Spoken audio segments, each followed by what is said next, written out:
Hello, everyone. It's Martin, Francis, and Curt from the Natural Institute for our NLI office hours Q&A. Let's see, what do I got to say that I forget to repeat every week? We answer the questions you submit. There's a link in the comments below, which will tell you the link where to submit the questions. At that point, I believe the guys go through and Martin answers them, and then I try to add color. We have done hundreds of these questions so far, which is fascinating. A couple hundred. Yeah. And it seems to be meaningful to people. So, all right. How should we get started? Or how many? You got anything you want to cover this morning? Who's you? Nope. Me or Mark? Either of you. Okay. All right. Let's start with question one. Let's do that. Question one. I've only been awake for like 8 minutes. All right, Question one from Suki. How would the NLI go about reversing the societal degradation we are witnessing today, particularly in younger generations? This includes the decline of music, culture, education quality, civilization, conduct, conducive beliefs, traits and behaviors, as well as weakening of family structures. There have also been shifts in social norms, e.g. increasing asocial behavior in public, woke social norms, institutional capture by Marxists of all varieties and parasitic Jews, a growing number of individuals incapable of contributing to the polity due to mass immigration and the degradation of Westerners, and a collapse in the birth rate. Additionally, crucial forms of immaterial capital, such as cognitive capacity, are deteriorating, among many other factors. I suspect many people are experiencing some form of digitally induced cognitive decline due to the harmful effects of normal device usage on working memory, attention, and impulse control. If this issue remains unaddressed, it could very well doom our society. I think describing policies for fixing all this are beyond the scope of a single question. But needless to say, liberal solutions won't cut it. We can ensure eugenia, incentivize self-deportations of who don't belong. We can analyze art and determine whether it affirms European identity and group strategy or undermines it, and criminalize the latter. How to handle dependence on digital devices may be the hardest problem here. Certainly the best solutions are the ones actually giving people positive reasons to leave their screens so as not to miss out on real life. Others being training in expanded core human competencies and having places and gatherings that require leaving phone at home.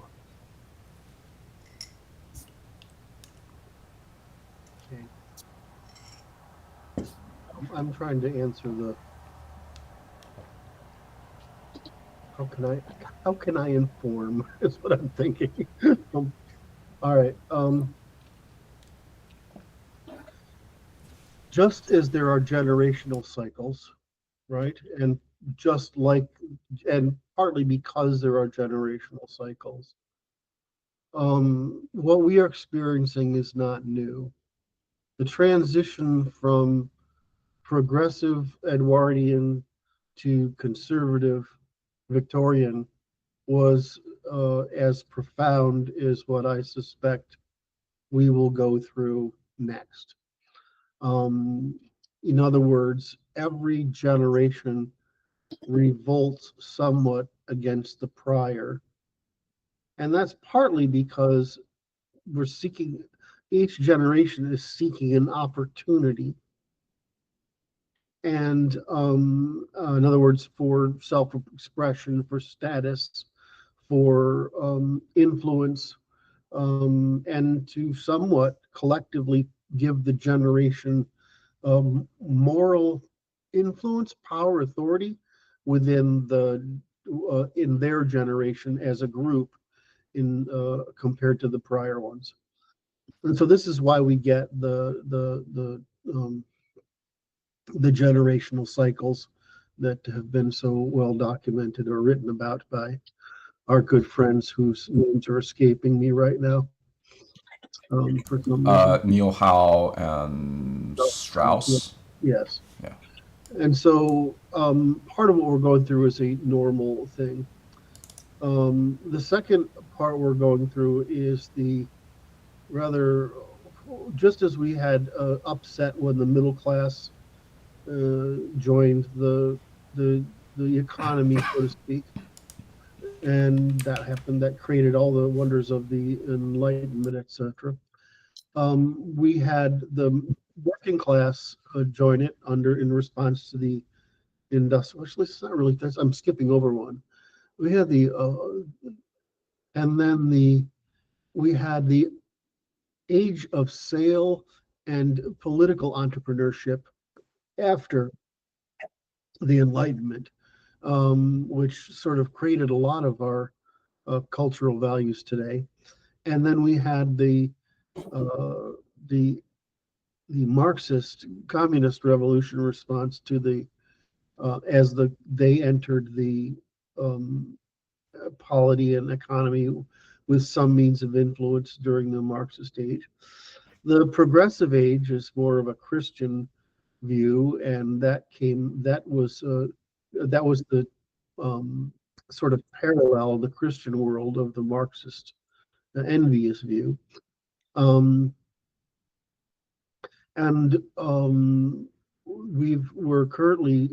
added two things together, which were at the time we probably didn't understand, which we added fiat capital and the capacity for debt, and we added women to the women. Each generation, when it gets access like that, each class, when it gets access, tends to bring with it its values, mores, and traditions, despite being elevated to a place of greater capacity for influence and responsibility. And each class tries to avoid that responsibility every single time. And so what we're actually experiencing right now is the combination of women being added, followed by the civil rights movement and the intentional dilution of our population by immigration engendered by the combination of the Jews who had previously entered during the war period and the progressives and the Marxists. And so to say that is that we're going through a normal adaptive cycle. Now, and so there's nothing historically weird or whatever about it. We're going through a period of cost where we learn that the values and habits and traditions of a class raised into economic and political empowerment have not adapted to the scarcities of the condition. They're essentially, it's children going through the maturity phase of their teenagers. And that's what's going on. So the question is, have they so overloaded immigration in women compared to men that this will not equilibrate? And I'm not sure. I don't think so. And I think that's because the luxury of continuous growth that we started experiencing certainly by the 1880s and 1890s, but more expressly when America became the dominant economy instead of England around 1900, is that the luxury of the false promise of endless growth, especially when growth depends on the reproduction that women are no longer engaging in. It seems very difficult to believe that anything here is sustainable. The question then is how much damage is going to be done while the attitudes get adjusted, so to speak. And my observation, although I think Martin is a better judge of this, my observation is that the younger generations are the opposite. of the Generation Z, and they're already starting the Victorian trend. Not positive, but it seems that that's entering. So, Martin, when I'm done, if you would address that question. So we're going through a normal cyclical process of an increase in wealth because of an increase in our capture and transformation of energy has produced an increase in opportunity for people in classes previously lacking agency to have agency. And we've somewhat foolishly, as Martin will, I'm sure, happy to elaborate, produced this thing called universal democracy in order to legitimize the democratic government, which at the same time makes it nearly impossible to legislatively correct these things, because there are always more irresponsible people than there are responsible people. And what we're really doing is saying, what is the problem is the decrease in responsibility necessary to remain the high investment capital, especially behavioral capital of our civilization. So I don't think it's. I think that what do we do? First of all, we explain it, and second of all, we do the one way that we know of limiting the damage of these cycles, which is to encode in law those behaviors, and not just as preventative measures, but as educational measures. Because it's sort of in our civilization, it's been a common understanding for a long time. We have the Bible and we have the Constitution, and there's no distinction. And so if once we put it in the Constitution, as long as the Constitution remains sacred, in other words, it's protected, then we will be able to have a little easier time of going through these cycles in the future, because most of what the history of law consists of is the incremental suppression of irresponsibility to other members of the polity. That's what the history of all law consists of. The difference is that just as we invent new technologies and new sciences and new ideas, we invent new ways of scamming, lying, cheating, corruption, sedition, treason for our own benefit, which Martin and I have unfortunately spent too many hours documenting in painful detail. And so our goal is really just to create awareness, then to create understanding, to create awareness, and hopefully to get these things enacted into law. I want to hear Martin's opinion because, as you know, I have an optimistic take, and so I want to hear Martin's comeback on this. Well, I don't see any of this as a natural cycle. All of leftism was imposed from top on very suggestible people. I don't even historically think cycles are inevitable. For most of history, it was normal that children would believe same things as their parents. Yes. It was cultural conversion. Right. So you're saying I'm giving the wrong impression.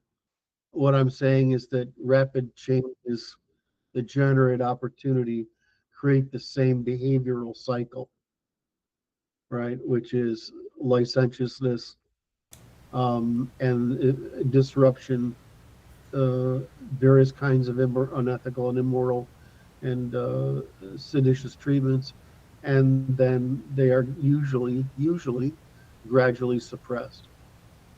I didn't mean that there's I guess the mistake I made is that generational cycles are somewhat predictable, but that civilizational cycles are only explicative, explanatory. Thank you. It creates the impression that it's kind of inevitable. Yes, the civilization that gets wealthy will attract subversives and parasites, but we shouldn't just resign ourselves to it, but deal with them. Yes. Well, it's like throughout history, you see these things happen, and almost to a predictable pattern. So rather than relegate to, well, it's always happened, so let's just let civilization fall that way, we should at least do our duty to try to prevent it. Yes, and uh, unfortunately, the West is very open, and so we will tolerate this stuff more than others combined. Um, but yeah, we could. My whole point of saying make it law is that as long as law is behavioral science, right? The eradication of the attempted eradication of human attempts at all the forms of parasitism we try to sneak into it whenever organization of polity becomes any kind of scale. That's one of our defenses. I don't know of a lot of other defenses other than education, which basically means indoctrination. Wait, not law? I thought law is a defense. Law is the way I recommend, Mm-hmm. but if you want to improve on law, the best way is indoctrination, education by indoctrination. Oh, I see. Right. So because it really did work, especially given how many immigrants we were bringing to the country. It really did work. That this is what integration means. And the problem has been is that the left is sponsoring immigration, not of people who want to increase it, but who want to set it back. I mean, it's not good. And some degree, I mean, I've said this before. No, by the way, I've said this before, is that the IQ problem is the IQ and development problem is a problem, because you put people who have a group order that's built for 85 IQs distributions. Those people are going to have very different needs from the world than people with 105 average IQ. Yeah. And that just, it's universal. I keep saying I kept this spreadsheet. I haven't updated it this year. I'm supposed to usually do it in the summer. You started going through and updating all the information across the world. You realize there's only one variable that matters. It's IQ. That's the only fucking variable that matters between civilizations, even between states. In other words, everything. Martin's looking at this as with skepticism. No, you're disagreeing. Yeah. What? Yeah. What I'm saying is, I'm not you saying it's correlative, causal or correlative. I'm saying it's pretty obvious that it's at least correlative, but it's the one variable that's constant everywhere. Anyway, so that's where I was going with it. I wanted to throw in something that just out of yucks while Martin was talking there. I said I threw this question into Grok and I threw it into ChatGPT, and ChatGPT told me to go fuck myself basically, and Grok happily answered the question. Oh, woke GPT. It's really exasperating. Oh God. So this question is actually two questions in one, because later part it asks about digital devices. Well, I mean, we went through this, the television generation, and I watched it happen because I was part of it. Mm-hmm.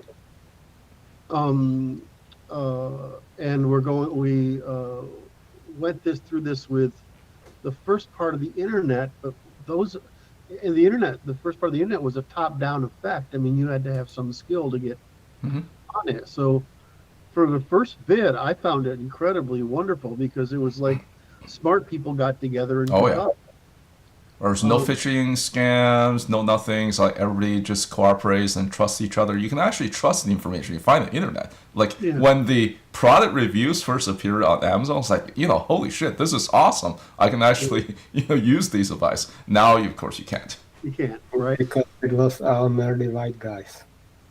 And Yeah. now it's Wait, what? Indians. Right.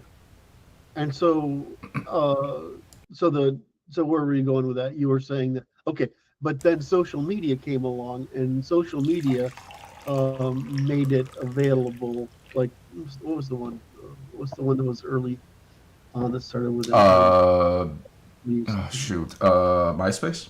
MySpace. Yeah, the one that, what is it, Root News Corp bought, or it's bought by somebody. I don't know. All I remember is that it seemed like it was run by little kids. It was mostly used by little kids. Yeah. The teenagers back then, who are now basically millennials, used it as a way to curate their own blog space. Remember, in the middle of 2000 or late 2000s, personal blog was a huge thing, and MySpace kind of just spearheaded it. And then, of course, Facebook came by, and like nobody cared about the blog anymore because they can just throw things out so much quicker on Facebook. Yeah. And so, the social media, it's basically a class phenomenon, right? We're working through the classes the same way we've worked through the classes in economics and politics. And so the problem is that there's no curation, right? There's no curation. The other flip side is that when the state is fucking evil, you need to curate the state, right? And then the people end up curating the state. So we're in what I consider a normal period. And now, but I'm going to hijack this question a little bit. Now AI has come onto the scene. Yes. And I can't help but so actually, my wife and I are having this exact conversation yesterday, but it went about in a slightly different way in terms of human use of tools. And what sparked it off was Martin's debate with Noah on use of AI on their Signal channel yesterday. And I went back as far as saying, allegedly, back in Socrates' day, he viewed writing as a technology that makes you dumb and refused to write the stuff, like his stuff down. So all the writing that we see from Socrates, if I remember correctly, was actually written by his followers. Yeah. And he focused on the rhetoric. And when you look at the poems from back in those days, whether it's Odyssey or what's the other one? The one with Achilles. Iliad. They were not written down. They were meant to be remembered and sung for the entire duration. So I can't help but to wonder that our technology, human technology, has reconfigured our brain to a certain extent. I don't think anyone today can actually memorize and sing the entire thing, even if they wanted to. And what would AI do to that development? So back in the day, I had a friend acquaintance who was about 10 years older than I am. And he could recite, what is the book in the 1920s or something, where this guy gets really rich and he's trying to get it for a woman and it doesn't. The Great Gatsby, Fitzgerald. Yeah. So you could just tell him a page and he could recite that page. Right. So okay, that's impressive. Right. Yeah, and he owned a pet store. Well, there are people that have complete memory of their life. Yes. John Romero is one of them. Yes. Who was? John Romero. Yes. John Romero? Yeah. He's asked Martin, he's implying he doesn't know who John Romero is. No, I don't. So who's John Romero? So he's one of the main guys behind Doom. Correct. Oh, not Carmack? Carmack's the technical programmer, yeah. Oh. Romero's the designer. Oh, John Romero. Somehow I thought it said General Romero. It's like, who's this general? John Romero. Gotcha. Yeah. So, where were we? Because you were heading down somewhere. It's the introduction of AI as yet another digital tool on steroids. Like, I guess maybe I'm answering my own question. It's probably causing a bifurcation moment. Those who really knows how to leverage the tool can actually augment their cognitive ability, while the rest just relegate to let this tool do their work and they become dumber. Yeah, there's actually you're describing what many civilizations commented on when writing went through. Okay.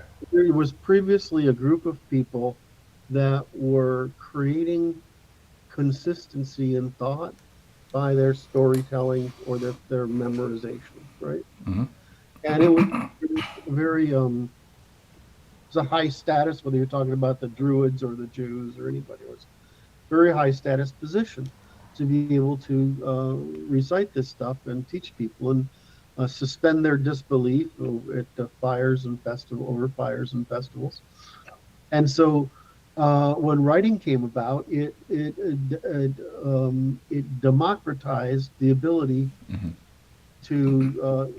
to broadcast information.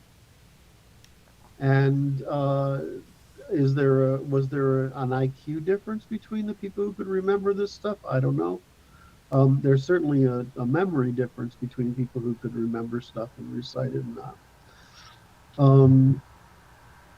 So we went through that phase and went through that phase relatively early. And so the same thing was literacy. The church didn't spread literacy because they didn't want people to read the Bible on their own. Well, weren't they justified in retrospect? Funny. I think that you could make that argument about the whole entire spectrum of things we're going to cover here. And then when mass publication became available, we had the same concern. And then I'm aware of it because it was part of my education. But once you hit the age of advertising, there's a sort of relationship between, let's say, the French era, the French Revolution and advertising, and the American Revolution and propaganda, right? Advertising. And then you went down to the commercial age, which was the Industrial Revolution, and there was advertising for everybody because there was education for everybody. And so we get to the First World War. If you read people who wrote prior to the First World War, it's that founders' prose, which is essentially the tempo of high church oratory or high church writing applied to political and public speech. And by the First World War, they figured out that, holy shit, fucking people are dumb, and we got to make them use things and go boom, right? Which is really fucking dangerous. And so they realized they had to dumb down education for them. And so you had the advertising dumbing down, and then you had the education dumbing down. Well, we ran into another problem in the 60s, is that we were saying that white people were racist, and that we needed, so what they did is they dumbed the education down. What happened shortly after that was the awareness of IQ differences in males and females, which was that the women have a skill in verbal skills, right, and pictorial skills, and men have skills in abstractions and causations, spatial rotations. So they dumbed down it so there wouldn't be a difference between the sexes. I don't know if you're aware of this, but they dumbed down the PISA, they dumbed down what's the one for college? SAT. SATs, and now they're trying to get rid of them specifically, they're trying to get rid of them, and specifically because people can't pass them.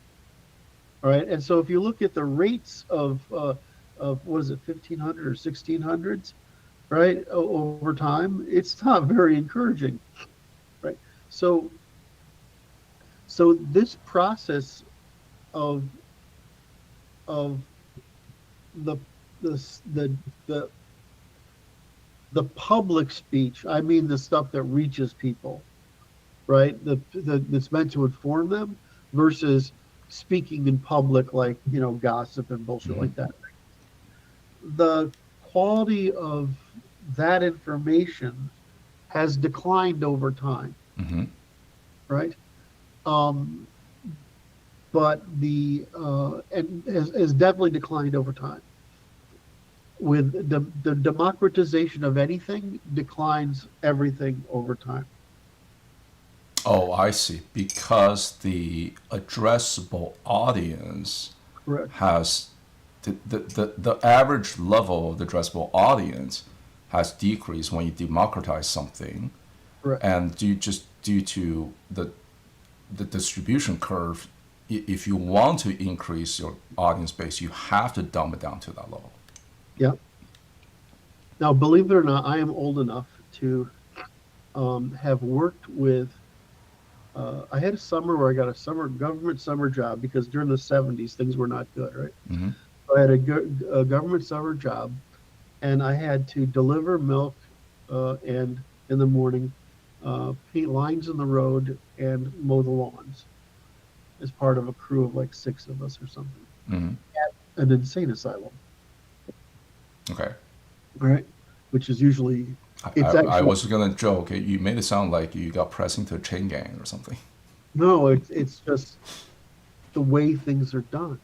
Mm-hmm. So in that place, there were people from the previous generations who had worked there. Mm-hmm. One of them knew my father in school, right, and so I had an in with him, so he would actually talk to me. And we're talking about a place that has a blacksmith forge in it, a working blacksmith Mm-hmm. forge, right? So, as well as a fleet of lawnmowers. Now, these guys can maintain these things, right? Mm-hmm. You know what? They can't read. They can't read. None of them could read. And so it was interesting getting exposure to well-meaning, Christian people raised in America that actually couldn't read. In my grandmother's generation, on my mother's side, because they were Maine potato farmers, it's not uncommon for people to just give up on going to school by 8th grade because you can make money. And so you have a lot of people that can read, but their reading comprehension is what we would consider, 6th grade or 4th grade, right? So I remember the existence of these people, and I remember like this particular guy would tease me all the time, call me college boy, right? Which you see in movies. Mm-hmm. It's occasionally said. Oh yeah, back when going to college means you're a member of the elite. Yes. So I got teased for being college boy, right? And then he spread it around and whatever. But the truth is, they were dependent on us for explaining shit. Mm-hmm. And so they would ask questions. And so it was a fascinating filtering device. And the other thing is they didn't have any of the 60s bullshit of your opinion is valid. Right? In my grandmother's generation, it was really common to say, well, I just don't know these things. They wouldn't give an opinion on it. Oh. Whereas what they taught them in the 60s was the opposite falsehood, which is your opinion matters if you don't know anything. Which is the thing that's the one thing I notice the most all the time is like, why do you think your opinion has any merit at all? You should act on it or advocate it. What evidence do you have that your opinion or your opinions is of any merit whatsoever other than defense of your own ego? So when I look at these issues, I say, well, the epistemic epistemic crisis that was brought about by um, the left first, then women, then the Jewish, literally quite substantial attack on our civilization, and now the immigrant attack on our civilization. All of those aligned are they're just saying we don't want the responsibility that whiteness desires. And so we want to create a different narrative, a narrative where we're victims rather than a narrative where we're struggling to demonstrate the responsibility necessary to preserve the civilization. So, I mean, A narrative that actually depends on those of us who act white to maintain. Yes. I don't know even if they realize that. They don't. It's quite terrifying when you study our work long enough and work on how short the predictive cycle is of everybody. We think of it as feels versus reals, but it's actually in time versus overtime. It's in time and often left behind versus overtime and getting ahead. Right? It's actually that sensibility that emerges. So, I mean, I think most of us have come to the conclusion that Martin being on the, I consider myself on the conservative end of this. Martin being on the holy shit conservative side end of this.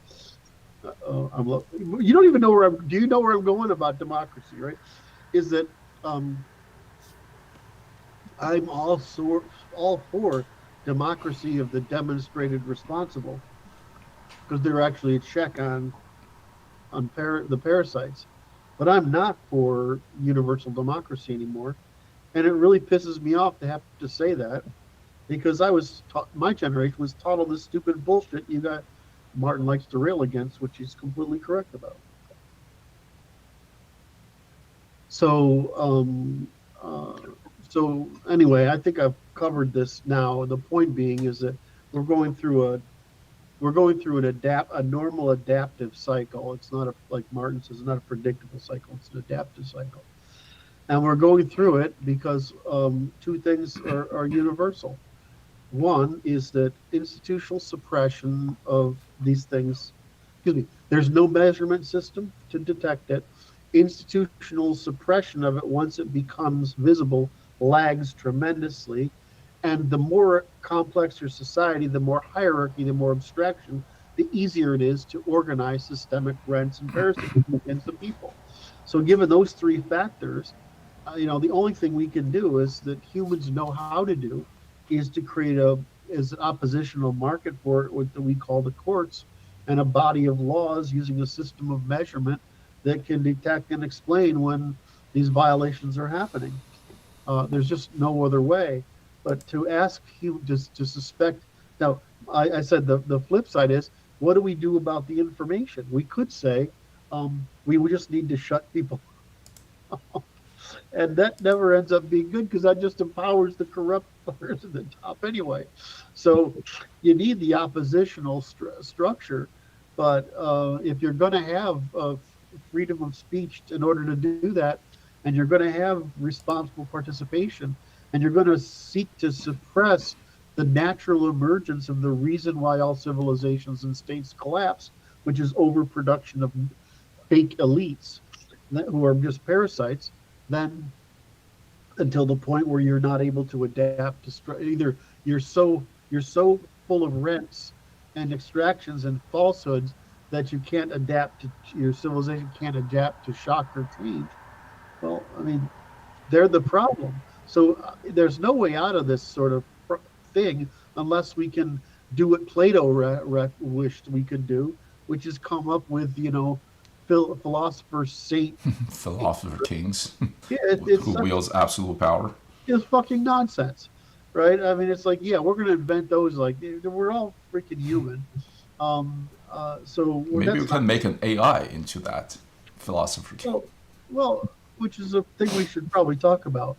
But as it stands, the basic problem is you sort of need markets markets for the responsible to participate in the production of commons, if only to suppress the people who would operate by non-market means. In other words, non-cooperative means.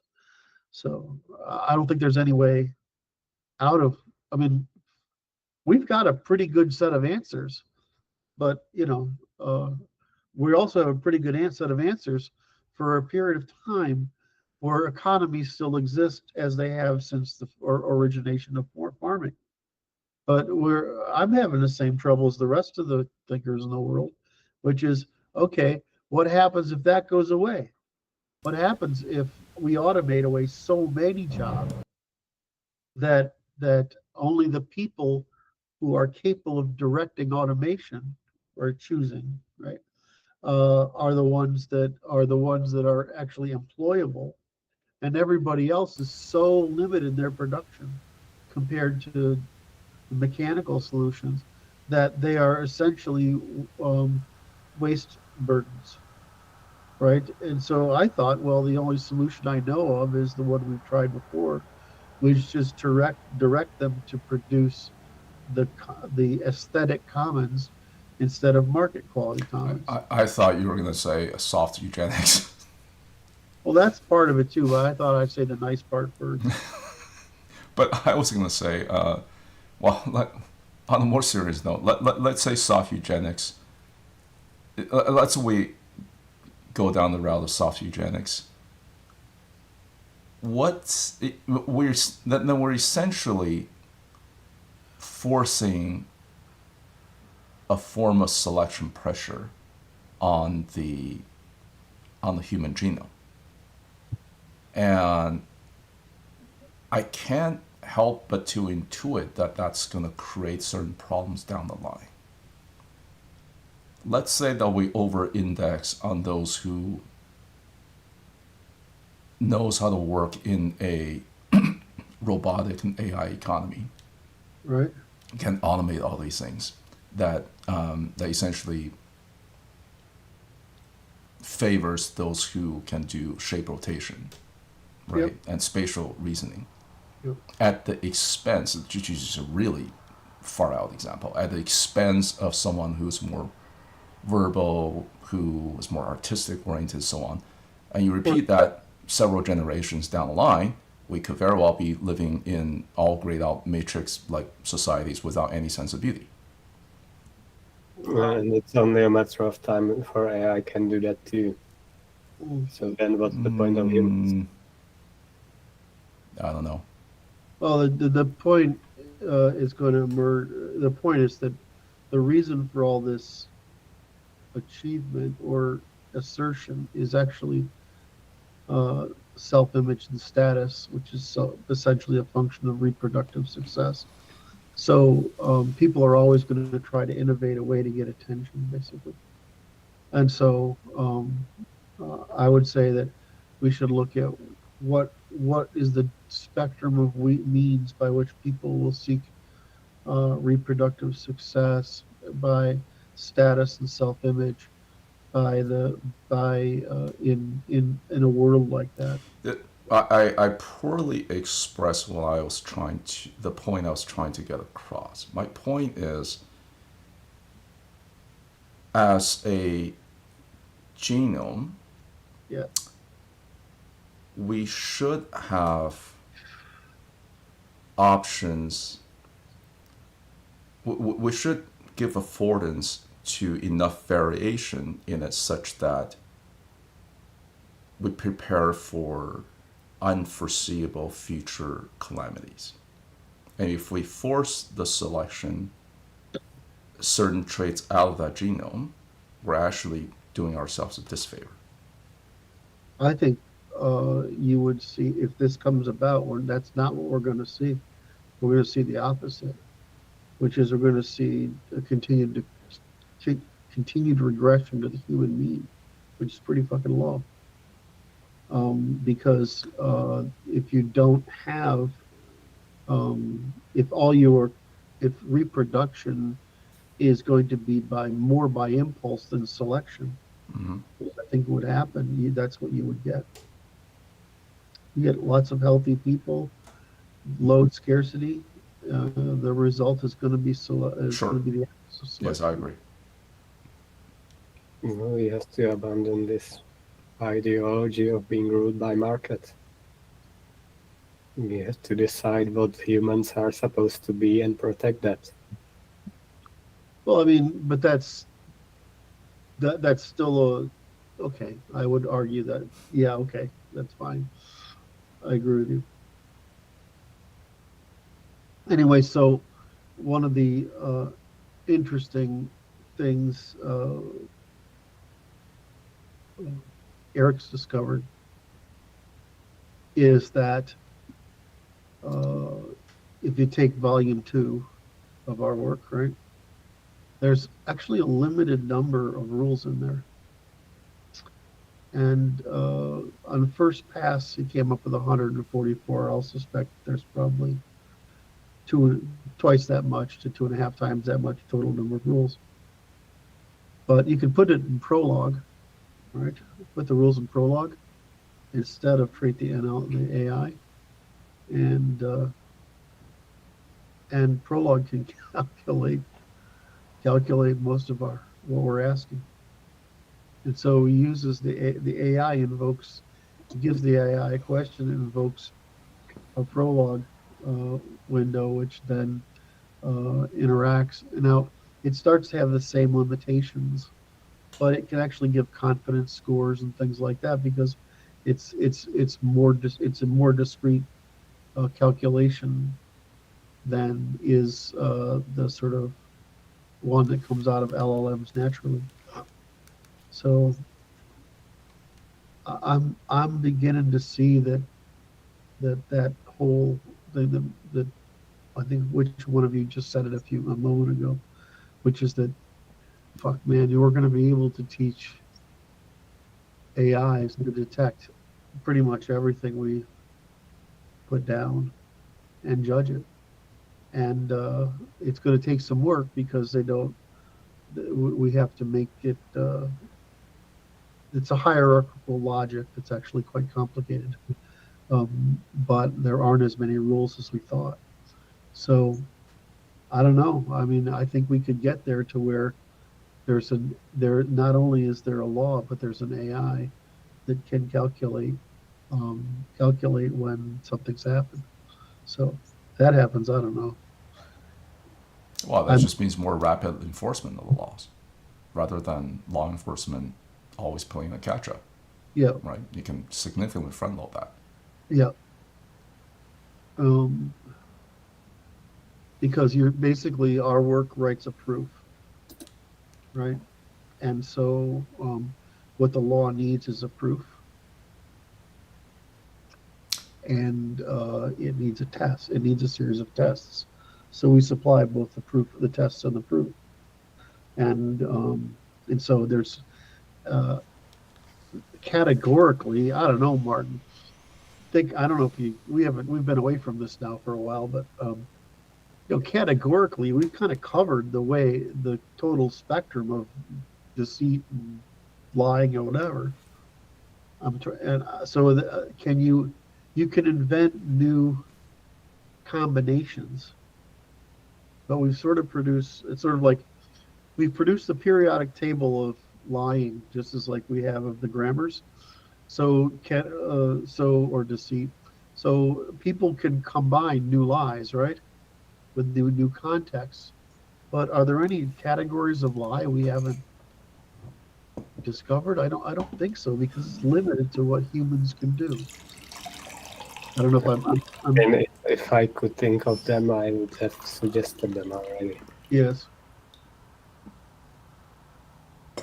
So I'm not sure. I think this might be more doable than we think.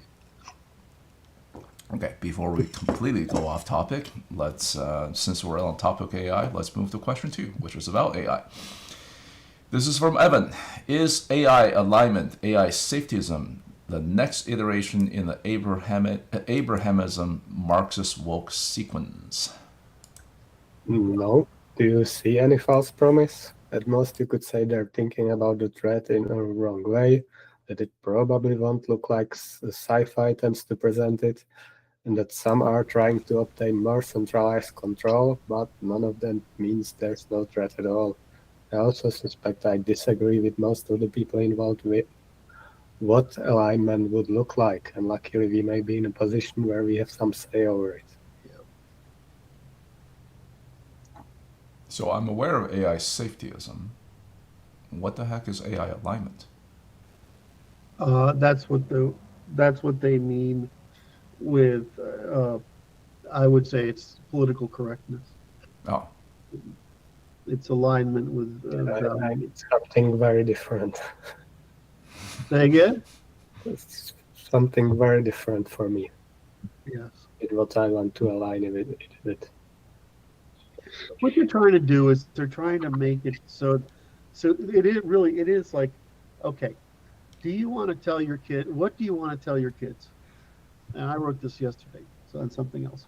So what do you, there are times when you tell your kids about certain things and times when you don't. Mm-hmm.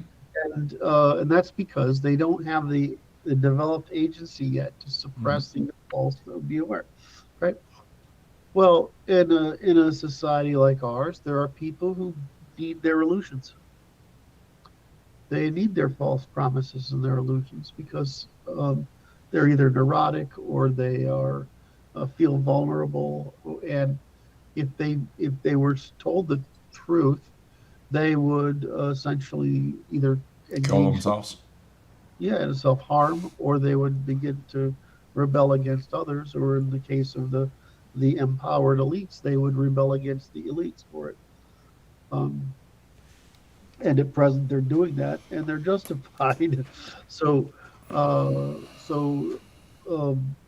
that's the problem. I mean, here the example is here. Look, this is all. I'm not going to share my screen, but it's like 1, 2, 1, 2, 3, 4, 5, 6, 7, 8 words. I asked that question earlier on that someone proposed, right? And I got 8 words. I'm sorry, but I can't continue with this out of ChatGPT. Oh yeah, I mean it's like I asked DeepSeek about Tiananmen Square in 1989, and it says I'm a useful AI, and it can't tell you about that. Yeah. I'm sorry, Dave, I can do that. What? I'm sorry, Dave, I can't do that. Oh Yeah. yes, that's right. So, yeah, Grok went through, but even Grok is sanitized. I asked Grok to do the math about crematorium at Auschwitz and so on, and asked it to come to a conclusion whether it's plausible. It went it really tried hard to justify the official numbers. Yep. So I'm looking at this, and it's like its answer is pretty good. It's defensive against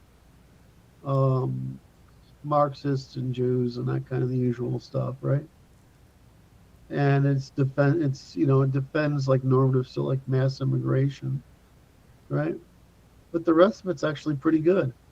So, is there safety in there? Yeah, there's safety in there, because all of these things have to make money, and so they don't want to offend the market,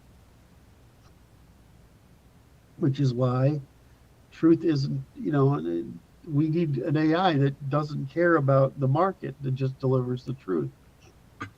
No, yeah, but there are still things it shouldn't do. Brey, go ahead, talk about that. I had that list somewhere. It shouldn't compromise on users' privacy and all that stuff. Oh, sure. It shouldn't function as a surrogate human. Yeah. Relationship. Yeah. Like there are already AI girlfriends out there, which is certain should be criminalized more than porn. Yeah. All right. Are we ready for the next question or no? Do you think we answer this one to its totality? We spent an hour on it. No, this is question 2. The one I just asked is question 2 already. Wait. Do you see any false promise? No, I think we answered it. Yeah. Yeah. Okay. Then on to question 3. Silvio. I want to compliment Martin. The fact that he's not going to a moral intuition, he's actually stating a cause with, do you see any false promise? I thought that was brilliant. Anyway. All right. So question 3. Silvio Giselle argued that currency should depreciate over time to encourage spending and circulation rather than hoarding, which he saw as a flaw in traditional money systems. He proposed demurrage, a system where money loses value if not used, and likening it to natural goods that deteriorate over time. He believed this would incentivize investment, reduce wealth inequality, and stabilize economies by preventing deflationary spirals. The most recent real-world example of this is a town of Werrell, Australia, during the Great Depression, which introduces a local currency that depreciates over time, requiring holders to pay a small fee or a tax stamp to keep it valid. This incentivized rapid circulation, leading to increasing employment and economic activity. The experiment was so successful that other towns wanted to adopt it, but the Austrian central bank shut it down. Keynes lent the idea some credit, but the only modern economist I've heard advocating it is Charles Eisenstein. Is there any merit to such an idea today? Could it work again at scale in a modern Western country? Why does that remind me of money or other storage good before metallic money or like cowrie shells becomes the thing? So what is old is new again? I don't know which question I should answer here because it's not clear. I think what it's saying is the first part is the behavior of money as declining in purchasing power. That's one question. The second one is this alternative script, which has been tried over and over throughout history. The easy one is the alternative script can work when it's a fairly localized economy.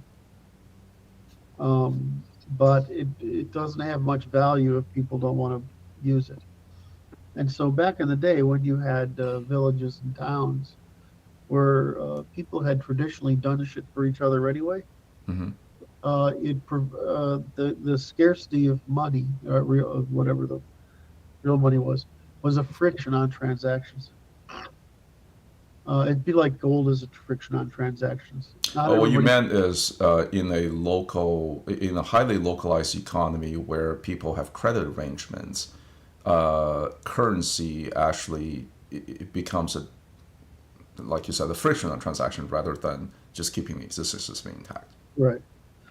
So it's the net general rule is that the availability of something to use as money is valuable, and if it becomes too difficult to obtain, it's essentially imposing transaction costs, right? Mm-hmm. So if you create a local script, that's good for most things, right?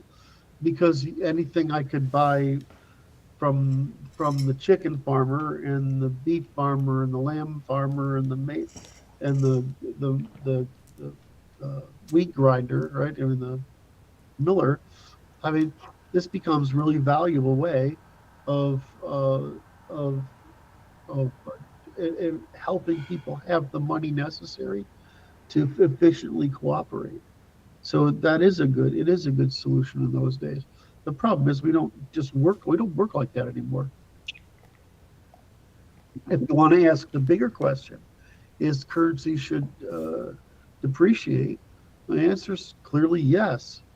And it's just how fast should it depreciate. The reason is that there's no people for some reason want to keep a store of money instead of some other asset. Whereas people who understand money don't do that. They use money to get into an asset. So the people are asking for two things when they say this. I want the liquidity of money, and combined with the value durability of an asset, and and those two things diverge. And the reason being that uh, you do want to encourage consumption, but moreover, you want the ability to increase the money supply, which will cause inflation. Because this is when any period of growth is happening, if you don't increase the money supply, Deflation. what you're doing is giving rich people more money without doing anything. Wait, And hold so on. Say that part again. you're just giving rich people more money, in other words, interest, without having them actually done it and doing anything to create value. So they're essentially rent seeking on the currency. And so I'm waiting for your eyes to catch up to see. When you said that, my first impression is if you increase productivity but keep the money supply constant, that just means deflation, Yes, that's true. right? But Yep. then the second part about giving rich people ability to rent seeking without doing anything, that's lost on me. Okay. So who are you going to borrow money from if you don't? If they can't increase the money supply, who do you borrow money from? Oh, sure, those who have money, Right. And so they get interest, right? right? Right. But did they create the opportunity? No. Oh, of course not. Right. And so what you're really doing is you're upwardly redistributing a publicly created good to the private. Yeah, I think again the reason why I got hung up on that is we talked about this before. Yes. We use money, and I don't have a good solution on this, by the way. We use money to describe both credit as well, which is borrowed time from future, and accumulated Time. savings. Yes. It's all denominated using the same on the same legal tender, Right. even though the ways that this money come into circulation is entirely different. Yep. Which is the reason I like the Bitcoin, is it gives a saving currency and a spending currency. Right. The Bitcoin is a saving currency, and fiat money is a spending currency. The limit is, if you're a Hayekian, as I currently am, is that everything has a production cycle. And so you don't want the money to decrease during the production cycle and in any meaningful way. So what this means is certain things, like most things that are produced, are not produced over multiple years. Right? They're produced in a year or a part of a year, but not multiple years. Some things are. Like if I want to build a building, it might take 5 or 8 years to build a building. Well, I can, given that it's a lot of money, I can sort of hedge, right? And expect that the price of goods is going to fluctuate over this time, and so I'm going to have to budget a little more than I would if I knew money would be stable. And then you have things like 10-year leases, right? Okay, now that's why 10-year leases have prescribed increases every so many years, is because they're predicting the usual decline in the purchasing power of money. So if you lease, because I've done a lot of this, so I'm kind of terrified at how much of Bellevue and Seattle I've leased at one point in time. And you look at it and you say, well, I mean, in 10 years, the whole value of money could go all over the fucking place. And they are very reluctant to renegotiate, right, those prices. Well, producers mitigate that risk using futures. I don't know whether construction actually, there's a future of construction, but for agriculture products, certainly. Correct. And so, in any event, the point is that as long as you're within the production cycle, there's a way not to harm the production cycle with the rate, then you're fine. But if people are talking about the production cycle being their food, right? Their income and their food, and so every fucking salaries only go up once in a while, and the food is going up constantly, right? Now you're in trouble, right? Because the food is going up because the purchasing power of the money is going down. Mm-hmm. So it depends. So what they've basically settled on is 2 or 3% seems to work out pretty well. And so as long as they can keep the increase in the money supply that way, they're usually fine. The question we should probably ask, which everybody does, the economists ask, is whether that expansion of the money should be through credit money, or it should be through it should be from the Treasury. So in other words, why can we create a bank, the four of us, create a bank and essentially create money by the fact that we only have to have 10% or whatever reserves. We can create money. Why is that the private sector allowed to create money and collect interest on it instead of the public sector, which is the Treasury, right? And this is one of the great questions that's of political economy that we have to sort of solve, is if you're creating money, why is it that you have the right to interest on a thing that the public supplied? Is right, the opportunity. Mm-hmm. So why aren't you actually borrowing from the Treasury every time you want to expand the money supply? And then instead of you having such a return on lending, which is really quite profitable, the returns are split between you and the Treasury, which reduces taxes. So in the way our analysis, and I'm not the only one that's done it, Brad's fan of one particular researcher, and it seems a little high to me, but if you want to know where all the money goes, that's where it goes. It goes to the interest payments to people who aren't able to manufacture money. To a private bank. Right. And so that's problem that depending on how you look at it, it's a couple of trillion every year or two. Yeah. Right. And so if you think of that as organized theft, which is really and it's actually in these people's interest, the people who are actually really getting the benefit, the fleece off the sheep, so to speak, is in their interest to paint a target on the so-called rich. Correct. Whether it's Bezos, Gates, or Elon Musk, and so on. Yep. And then you talked about this before, right? I mean, if you redistribute all the wealth from these billionaires, everybody gets like a couple of bucks. Versus when you look at like trillions, that's at least order of magnitude, if not two, more than these billionaires combined.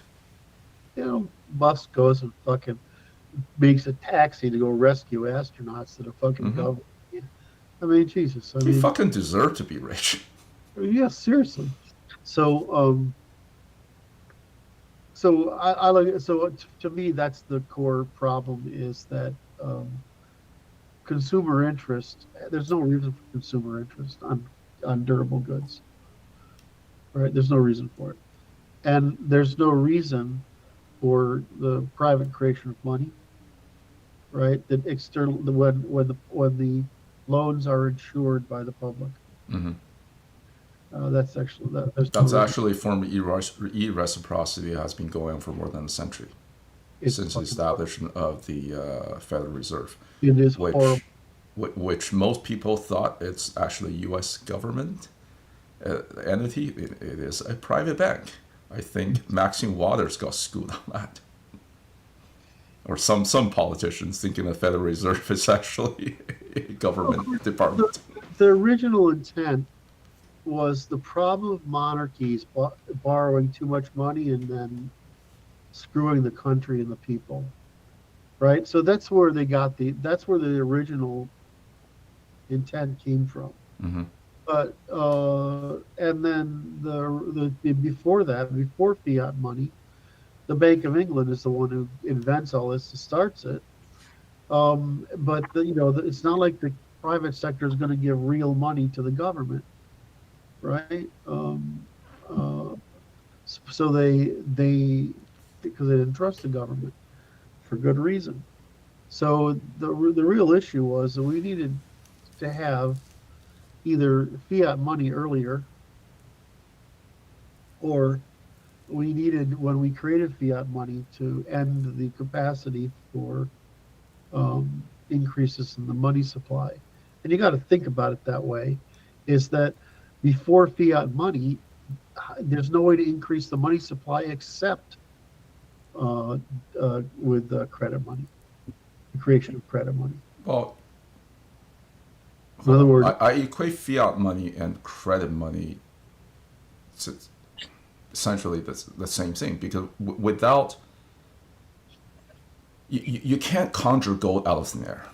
There's as a commodity, there's a production cost. We can. That's the whole secret. Is that you don't. Is that every time, if you do not have 100% reserve, every time you issue a loan, you are in fact creating money out of thin air. You're creating money in terms of fiat money. You're not creating physical gold. Go before fiat money. Go back to you and I and Martin create a bank, Mm-hmm. right? We have two things going on. We have an original investment of, let's say, $1 million. 100 bars of gold. Right, 100 bars of gold, right? And then we don't have to. We can loan out 90 bars of gold. Sure. Because all we need is to retain enough to maintain the flow of cash. Mm-hmm. So then we lend out that money, and that money elicits payments. So Mm-hmm. now we have cash flow, right? So what we have done is we have created nine bars of gold out of nothing, and we're running the business using 9 bars of gold out there, right? That we artificially create. We've created a credit, a ledger entry, but we did not create physical gold. We don't have 9 more bars of gold. That's what credit money means. Right. Right. So that's what I mean. You cannot create, like, if you want to really increase, increase in money supply, again, like we create the credit. Right, but that's okay. So that's how. But I'm using the language that's used, right? Mm-hmm. In economics.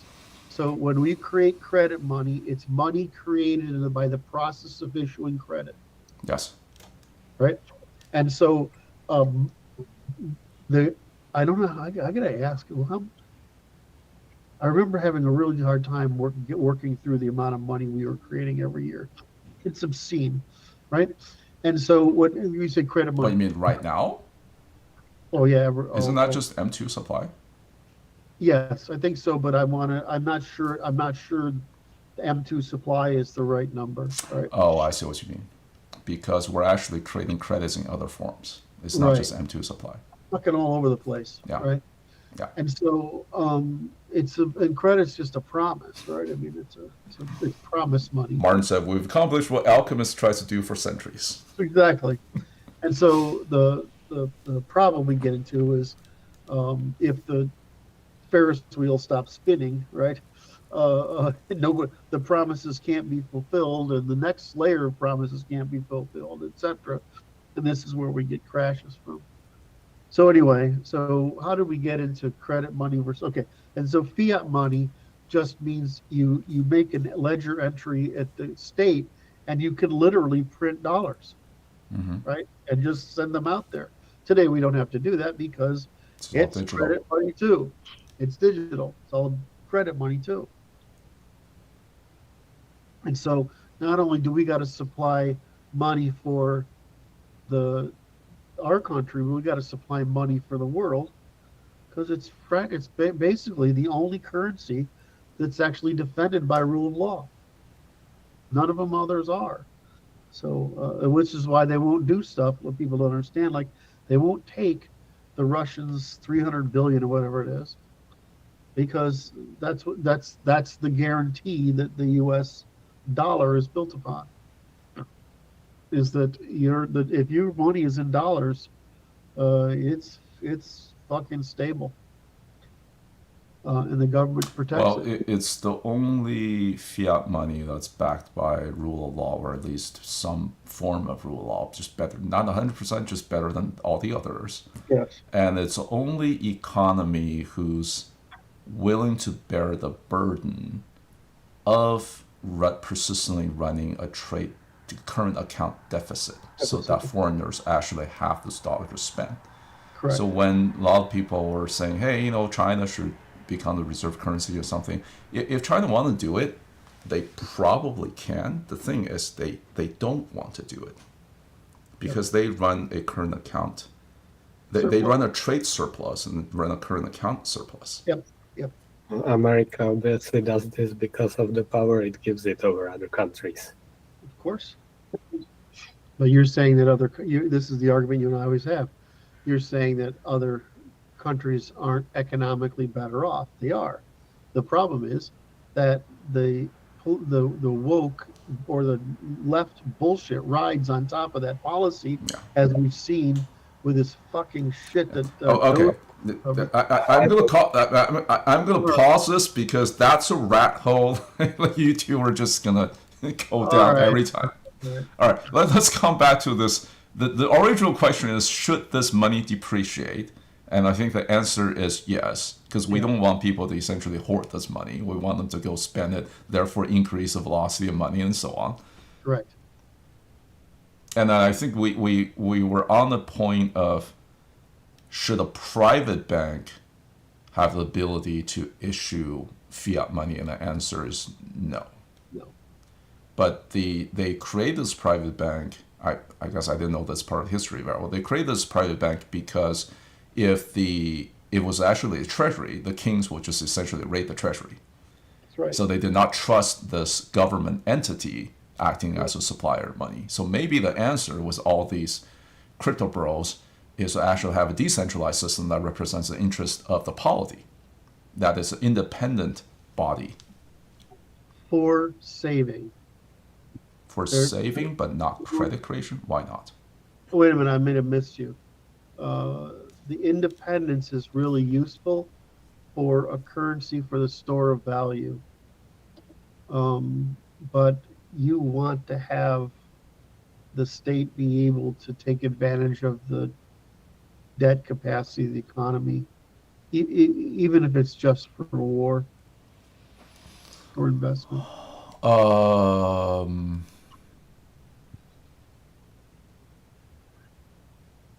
Why shouldn't be? So let's use the war example, right? In the times of war, we need to borrow from our future selves and get through this crisis, because otherwise there will be no future for us. Yep. But in that sense, why should it be the state making that decision, not the collective body of the citizenry? They won't. They don't. Wait, say that again. The people don't do it. They don't do it unless there's an extremely well, first of all, I'm trying to walk through which two paths. They won't necessarily do it. They've always resisted it throughout history because it's visible to them. Okay. Right. Whereas the state doing it on their behalf and them having to pay it back in taxes, that works. That works throughout history. So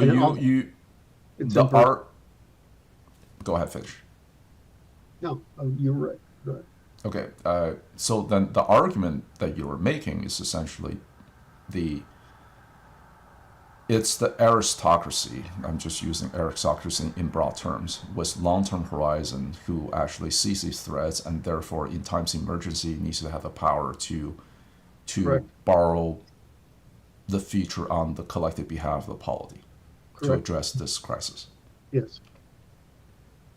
And the only problem is is this crisis real? Right? Rome would use it for conquest, but they stole so much shit when they went out on conquest. They were actually doing war as an entrepreneurial venture. That's different when you get someone like our good friend Hannibal, who's like pretty fucking scary because he's funded by the only superior trading civilization that's out there, and so that guy comes in and brings elephants and such, and now you're like, okay, well, this is not a for-profit venture. This is a for survival venture. Hence why when the Romans won, they salted the freaking earth, made sure there could never be a Carthage again. Make sure barbarians can't spawn from the spot again. They didn't do a good enough job. We're ruled by Carthaginians now. They're what? We're ruled by Carthaginians now. I would argue you're right. All right. So the problem, so here, let's bring this up, Martin, is the problem is the world encounters real issues in these ages of transformation. And so they try to solve it the best they know how, or the best they can get away with. But the compromises they make to do that end up being long-term problems, which is where we are right now. You know, then Keynes comes along and justifies it. Then the New York School of Economics goes out and says, well, it's not just for crises, it's just a general way of doing business to maximize growth, maximize employment, and maximize taxes, which we can use for redistribution that empowers the people in the state. I mean, that was the reasoning. And until 2008, there were people who believed that stupid shit. And meanwhile, us Austrians are sitting there saying, there's some crazy people in Austrian econ, I know, but this is deterministic. There's no way out of it. And of course, that's what we found out. That's why economists don't talk so much anymore in public as they did prior to 2008. Because they've been discredited as a discipline. Yes, they've been discredited as a discipline when it comes to any form of prediction. So, So anyway, all right. So did we kill this one or no? Yeah, I think so. We answered the original questions and some more. Yep. All right. So question 4. I'd love to know the daily information diet of Curt, Martin, and Francis. Especially, what sources do you rely on daily to stay educated and well informed? For example, I recall Curt mentioning that Perimeter Institute and David Reich's Harvard lab are key for physics and genetics, and I believe he has previously described a daily routine involving economic journals and think tanks. What daily information would you each recommend for someone aiming to be multidisciplinary, including specific course sources and authors? Well, other than Twitter timeline for news, most of my information now is coming from Substacks and some YouTube. Noteworthy names would include Nima Parvini, aka Academic Agent, for elite theory and understanding of the current regime, Rurik for metaphysical history as well as Soviet history and current events in Russia, Horus for interconnectedness of Anglo and Jewish elites, especially in relation to world wars, Will Tanner and Johan Kurs for history and values of the old world that were destroyed by American Soviets, and Mike Maxwell's Imperium Press for the core of modern issues with all the modern ideologies going back to the Axial Age. Warren Guyenot and Leland Liam Maxwell are other sources besides Rurik for origins and early days of Abrahamism. Ron Unz's America Pravda on his own site is a great resource for many of the true conspiracy theories. Can I add a quick bit? Because my answer will be very quick. I rely on the NIL fellows to feed me, to feed the information I should know, prop it to the top of my stack. And then a backlog of books on the NLI reading list that I will eventually tackle someday, or get through someday. A lot of them are sitting on a shelf behind me. Well, there are some books that probably shouldn't be there. That would be great for you to go through, Martin, and say what shouldn't be there now. So, like, Jared Diamond is there. Why? Because he's wrong. The list doesn't say that. Okay, come on. Some parts of Jared Diamond is actually right. Like, read Collapse, and it actually makes sense. No, his you have to understand his bias, and Martin saying that he's definitely got an agenda, and it's not necessarily a good one. It's sort of like it was the historian I can't stand. I can't think of their names right now. Two of them, Harari, and then the one before him, which is I can't remember his name. The People's History of the United States. States. Who's that guy? I can't remember. Howard Zinn. Zinn, that's right. So you get these guys. These are really popular guys, and they're just fucking evil, right?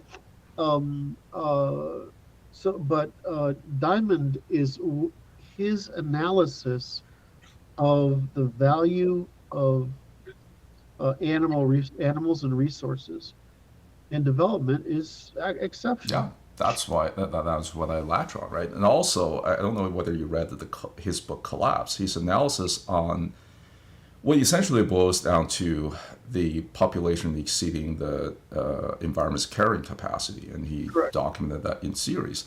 I thought that was very insightful, and he also included a few examples where the elite actually realize what's going on and reverse course, such as post Sengoku period in Japan.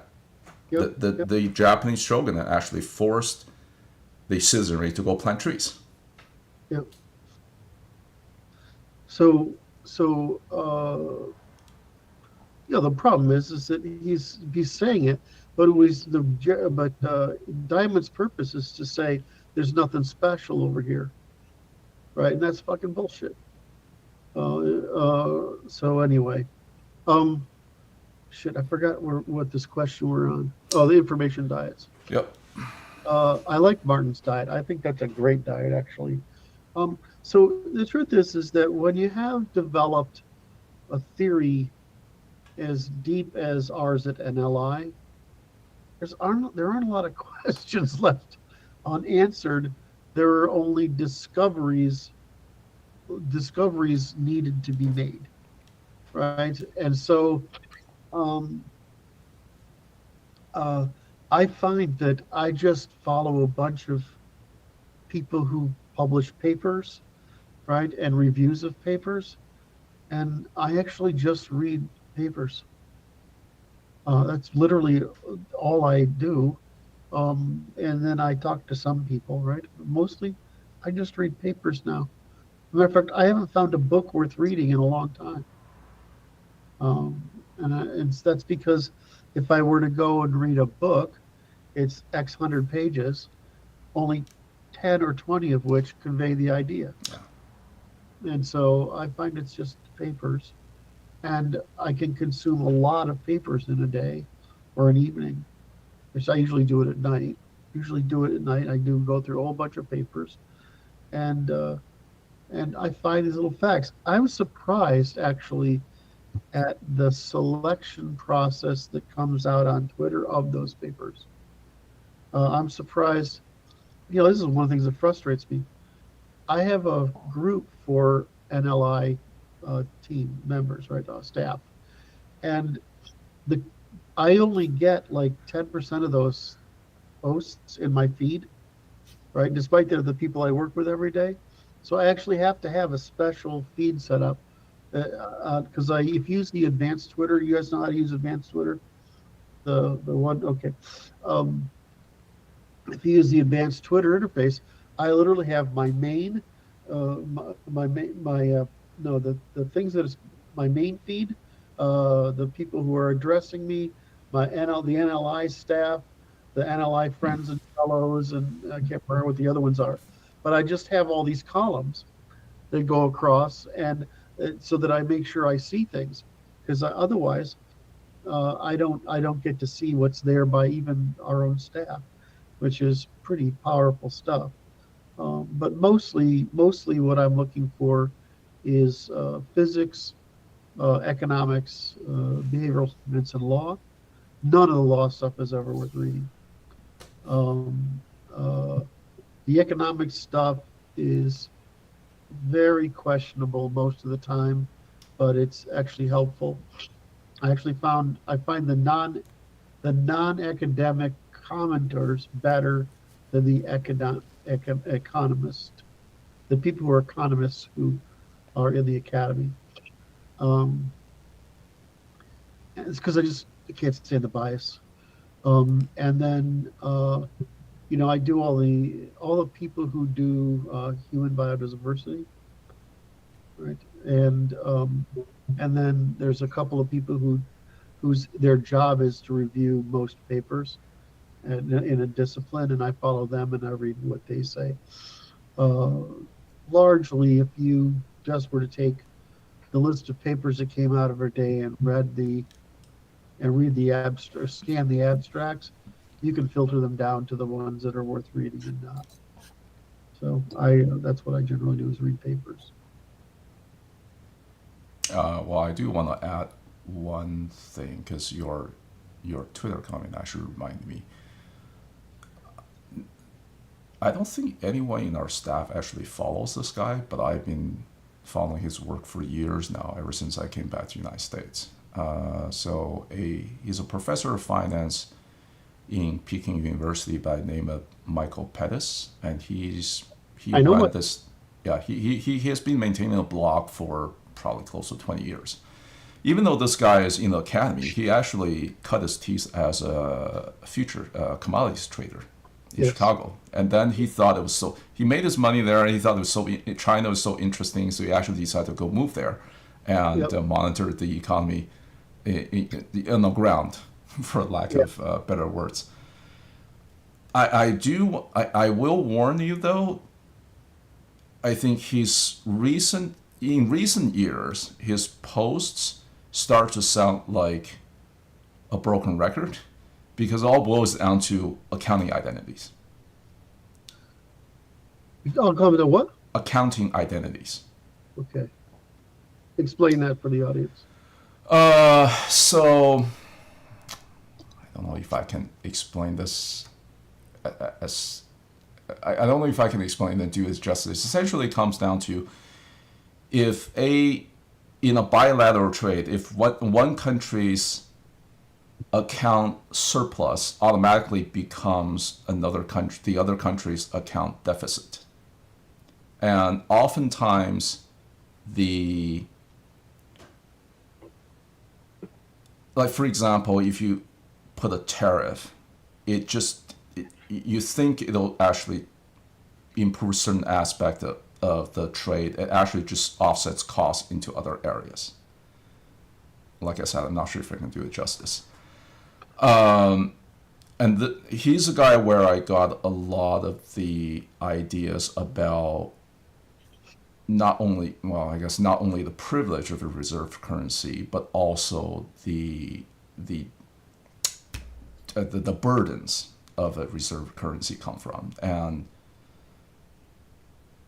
trade surplus going to how it affects your current account surplus and your investment, and all these. And he's one of the first economists who, even back in the late 2000s, when the world was rah about China overtaking the United States, he's one of probably the only and the earliest that starts to say, well, I don't think this is going the way you guys think it will.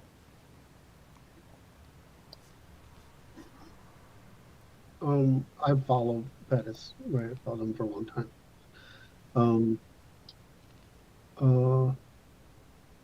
I understand what you're saying. You're saying that the, how do we phrase that? Is that a hidden? Is that we're looking at the information wrongly? Is that what you would you would how would you phrase that? About what? What you just described. What insight is he providing? I think the insight the insight that he provides, if I were to summarize, is the first principles on international trade. Yep. And it cuts through a lot of the chatter, the talking heads out there. Yep. Because a lot of talking heads out there, well, they're just trying to gather eyeballs, right? But what it really boils down to is how these accounting flow works. And that's just, I mean, it's an accounting identity. Like that's how you account. It's how this whole numbers game work. Yes. And his first principles has explanatory power on why, even though CCP wants to increase consumption and put out policies that tries to increase consumption as a percent of the GDP, why they're unsuccessful doing it. Because the way that they run their whole trade policy and the internal production policy, essentially they're subsidizing producers at the cost of consumers, necessarily dictates that. And because China's running such policy and United States have essentially open market and open trade and open capital market, it dictates that the U.S. has to, as an inverse, substitute the consumer at the expense of producers. Mm-hmm. Mm-hmm.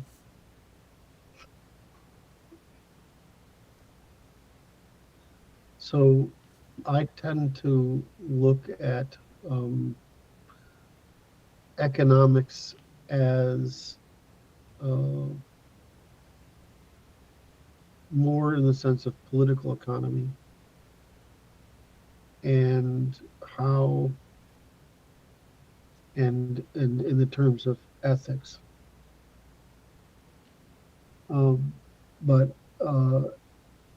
so that's the only thing I would say it narrows my view, is that I want to know what's actionable for the majority of people. I think all of these, Pettis is good. There's, Krugman used to be good in his field. It's when he talks about everything outside of it, this fucking is fucking evil. Well, that's something Pettis does not do. This is the reason why he sounds like a broken record at times, because when it comes to first principles, there are only so many ways you can communicate it, right? But he sticks to what he's good at. He doesn't talk about the environment and none of this other shit. Yeah, which is so wonderful. Yes, I think he's probably, and especially in autistic. economics. I've said this a lot, but in economics, knowledge isn't as commutable as you'd think. Physicists are aware that their knowledge isn't commutable. If you're a specialist to one area of physics, you tend to be aware of the fact that your knowledge of another aspect of physics is probably not worth too much. In economists, we have learned this, but people, in other words, know this for a long time. It's something that's discussed in the literature, right? But it's not always adhered to. The problem with, and we run this all the time, the problem with ethics is that everybody thinks it's commutable and everybody thinks they're right despite having no test for it. So political economy is the same thing, is that you're doing a value judgment, you're not actually doing a measurement. So not you, people are doing values. So I always find it interesting when people think that their knowledge is commutable. It's not. Just because you're an expert in one thing doesn't mean you're in the other one until you've invested enough effort into it to understand the first principles of the other thing, right? Which is fucking time consuming. Yeah. And people tend to have inflated egos. If they rise to the top in a certain field, they have inflated egos that get them into trouble. They really should just have the wisdom to say, I don't know too much about I that. don't know too much about this, exactly. I had a wonderful professor who greatly influenced me in grad school. And he was also in the CS. So he's the guy who got me into the wargaming nonsense. And he's still teaching today, Texas. Um, and he said, I am driven by a terror of not knowing. And I thought that was a fascinating insight for a very articulate man I respected very much. And to some degree, I have that same. It's not so much terror; it's insecurity about not knowing something. So when I get into a field and a field that I don't know, I feel an anxiety. There's something wrong with my setup here. I can't hear you guys anymore.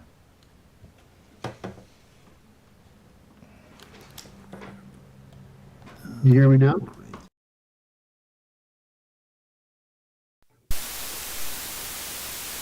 I hear you, Martin.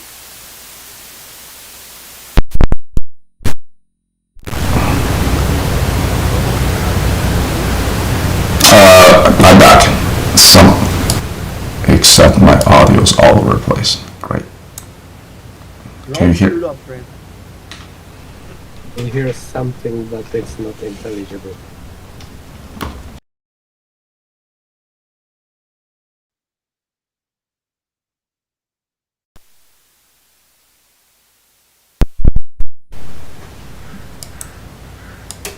Is it better now?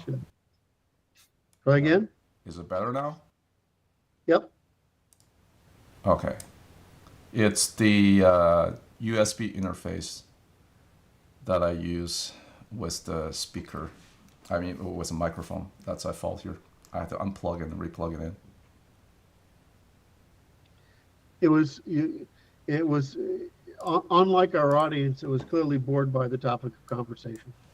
No, I think it's probably some kind of long accumulated buffer overrun. I mean, not buffer overrun, but long accumulated memory leak or something. And you just have to unplug and reset it once in a while. All right, brother. So where are we on this? I think we covered this one, question 4, pretty well. Question 5 should be pretty short. I think we got time to do that one. All right. So question 5. Do y'all know y'all's own IQs? I was tested by a psychologist as a kid, and he said 145. The free internet Mensa test puts me somewhere in the 130s. I can't say what's the reliability of either, but there you go. It's above 130, I'll tell you that. Well, it's well above 130. At first, I wrote a more elaborate answer, and then I decided just to cut it down to a short one. So yes, I do know my IQ well enough for it to be a constant reminder of the apparent disconnect between my IQ and my real-world accomplishments. Oh, you're such a dick. You're so self-critical. Jesus. I don't think it.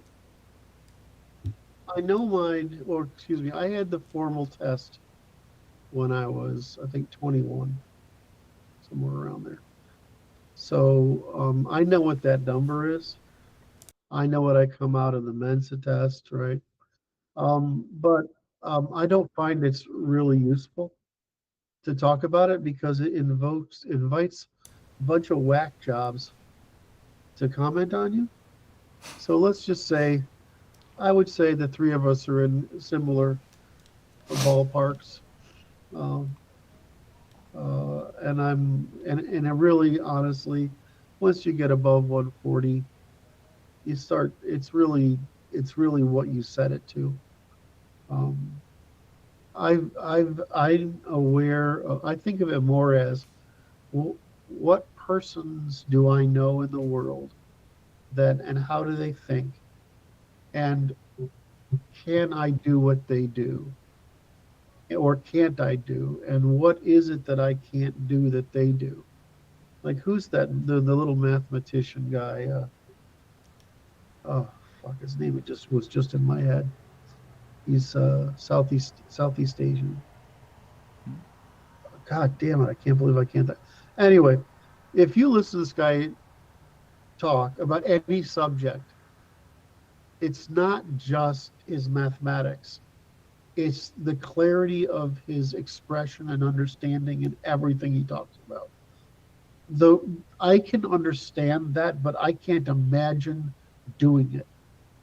If I listen to someone like, he says, why am I having some problem with nouns? Someone says Terence Tao. Thank you, Terence Tao. That's it. Thank you.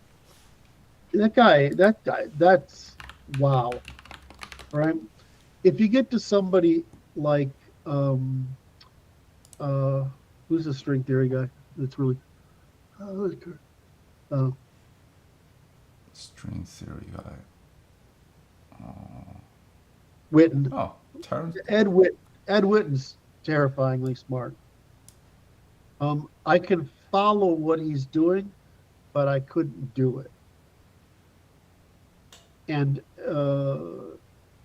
if I listen to Chomsky, I know, I don't want to say my mind is somewhat similar, but I know what he's doing, which is his ability to, his working memory's capacity to manage multiple threads, interweave them. It's superhuman. I can manage one. What? I can manage one thread. Yes, he's amazing. And so he can talk for 45 minutes about a single thread and not lose his place, despite going deeper and shallower across all these different vectors. Someone who I'm about the same as is Peterson. And I find him very interesting because he exercises an extraordinary amount of discipline upon his IQ. So he has learned to manage it very effectively. So those are 4 data points. The people that mostly amaze me, and they're not, is that mathematics really is where the rubber meets the road for raw IQ points. And up in that area, I just like, I look at those people and I'm like, I understand, I can't do it. Because I lose my train of thought all the time. I mean, I just can't, I lose my train of thought all the time. So anyway, so I don't want to talk about, I don't want to talk about it. All that matters is pretty much all of us are over 140 in this organization, and that's all that really matters. I would add that where it actually matters is what you apply it to, or Correct. how much work capacity you got. And I know you have far more work capacity than I do. Yeah, I have a lot of work capacity.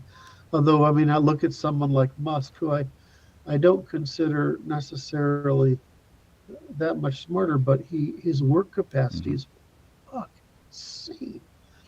And he can do it across context switches, which, I mean, I can't do that. And he complains about it. He says that's the hard part of what he does. But I mean, wow. I mean, just context switches. But I don't really meet people. Like if I meet, I don't really meet people in the world who I think are that smart. I meet smart people, and I meet very accomplished people, but it's more like they're in a narrow like law or something, a narrower discipline.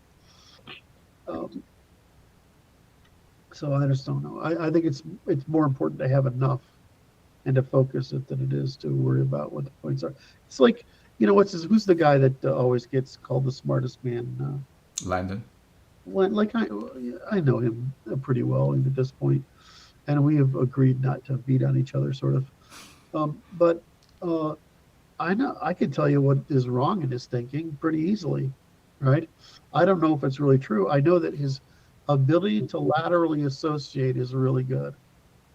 That's kind of impressive. I'm just not sure if it's a memory game for an IQ gain myself. But he says all sorts of crazy shit. Anyway, that's my answer. What's the matter? All right. Well, we've been going about it for a couple hours. Shall we give it a wrap? Yep, let's go. Hello, everyone. Thanks for spending time with us. It's Martin and Francis and Curt for the Natural Law Institute. Please, if you have questions for us, please follow the link below and submit them, and we will get to them. How far are we behind? How far? We're actually not that far behind. Let's see. Okay. We got the 6 more questions Okay. in the queue, so definitely ask more questions. We Okay. got enough for one more in 2 weeks. We've caught up. I thought we were quite a ways behind. Oh, we caught up. Yep. All right. Very Thank you. many questions recently. Say that, Martin. We didn't get that many questions recently. Now we're technically still a month behind. I see. All right. Well, thanks to my partners at the Institute for having this Q&A. I always find it fascinating. And thank you, the audience, for following us. And please submit your questions. And thank you very much. Like, bell, subscribe. Exactly. And tell Martin he's handsome.